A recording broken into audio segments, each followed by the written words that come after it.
Magandang araw sa aking mga manonood. Pwede po bang magtrabaho ang nagpepensyon kay SSS? Yan ang ating sasagutin at bibigyan ng linaw sa video na ito. Para sa lahat ng SSS members, si SSS po ay may dalawang uri ng retirement age. Number 1, mula 60 to 64 years old. Ito po ay tinatawag na voluntary retirement.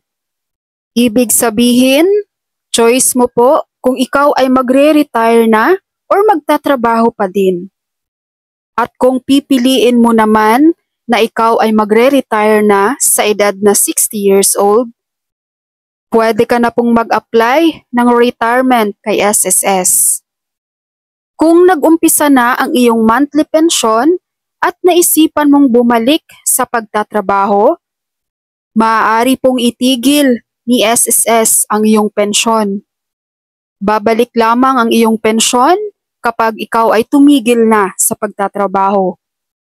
Number 2, sa edad na 65 years old and up, ito po ay tinatawag na compulsory retirement.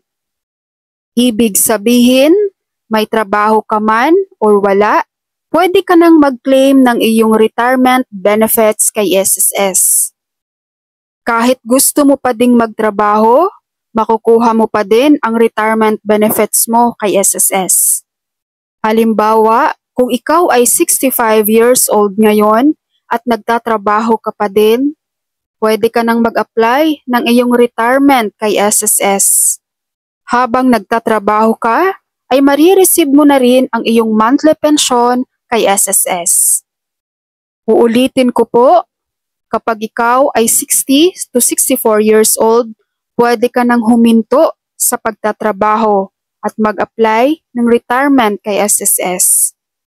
Pero kung mag-uumpisa na ang iyong monthly pension at gusto mong bumalik sa pagtatrabaho, ihihinto po ni SSS ang iyong monthly pension.